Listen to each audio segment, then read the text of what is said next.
is Frank Onuh, a doctoral researcher at the University of Lethbridge and one of the 82 recipients of the Digital Research Alliance of Canada ADIA Champion Project. I'm so excited to share this project that sits at the intersection of open science and inclusive research with you. Do you know that in Canada today, Black scholars make up only 2% of faculty positions, 3.2 of research chairs, and just 2.3 of leadership roles? What story does this tell you? Well, that's why I'm interested in this project, which is focused on providing targeted training to Black scholars at the University of Lethbridge in the area of research data management and other digital research tools that are available through the Digital Research Alliance of Canada platform. This is one important way to equip the Black community with skills and access to resources that are needed to bridge this gap. Before now, I've heard about the FAIR principle, but I never had the opportunity to fully engage with it. When we talk about the FAIR principle in open science, I want you to think about your own research journey. Picture yourself hunting for that perfect data set online. How do you find it? And so, just like a well organized library, your research data needs clear labels and descriptions so anyone could discover them easily. Now, when we talk about accessibility, now you found an exciting data set, right? But wait, it's locked behind complicated barriers. And so accessibility means breaking down those walls and making data available through clear standardized protocol. You might have heard about interoperability as well. Now, let's say you are collaborating with researchers across different institutions. Your data needs to speak their language as well. Use common format that work across various platforms and systems. That's what interoperability actually means. And then the real magic happens when others can build upon your work. Imagine someone picking up your research 5 years from now.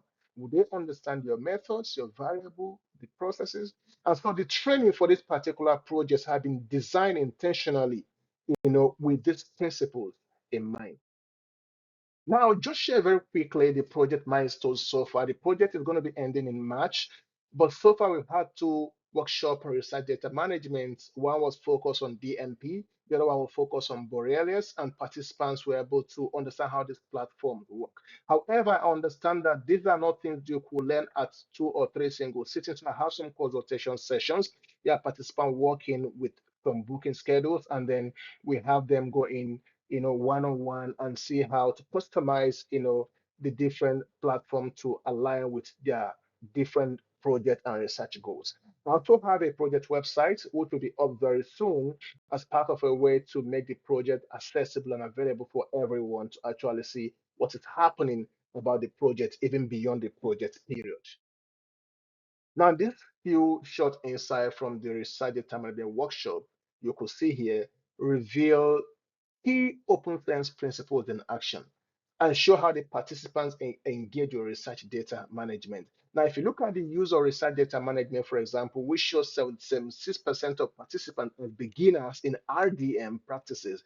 It indicates that there is an opportunity to introduce open data principles, of course, which we did. Now, if you also look at the use of data repository, it's 8% we are new to data repositories, which highlight the potential for expanding open data sharing as well to these communities. And if you look at the participant discipline, they cut across different disciplines, which means that we are promoting this open science practice to people in sciences, art, humanities, and even social and computational sciences.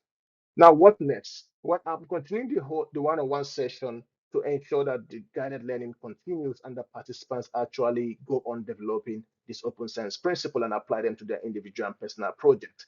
I'm also developing an open science guide thanks to OLS and leading an advocacy for the guide to be included at the University of Lethbridge website. I'm also planning on hosting an annual show your open science practice for Black scholars, and I'm starting it from the University of Lethbridge this November 2025. I won't end this slide without thanking the primary funder of this project, the Digital Research Alliance of Canada, the OLS family for providing this 16-week intensive training, and of course, the University of Lethbridge, through whom I'm able to apply and get this funding as well that allow me to go ahead with this project. My professors, Professor Dan O'Donnell and Barbara Baudelaire, through whom I actually knew about this funding opportunity and who have been very instrumental in my progress as a scholar. Thank you so much for your contribution. And Martha, who is my ADI mentor, Martha, thank you so much for being through and following me throughout this project from the beginning, even up to this moment. Thank you very much. And hey, you want to connect with me, just scan this barcode and we'll connect on LinkedIn. And here's my last word. Remember, as a scholar, always thrive for openness.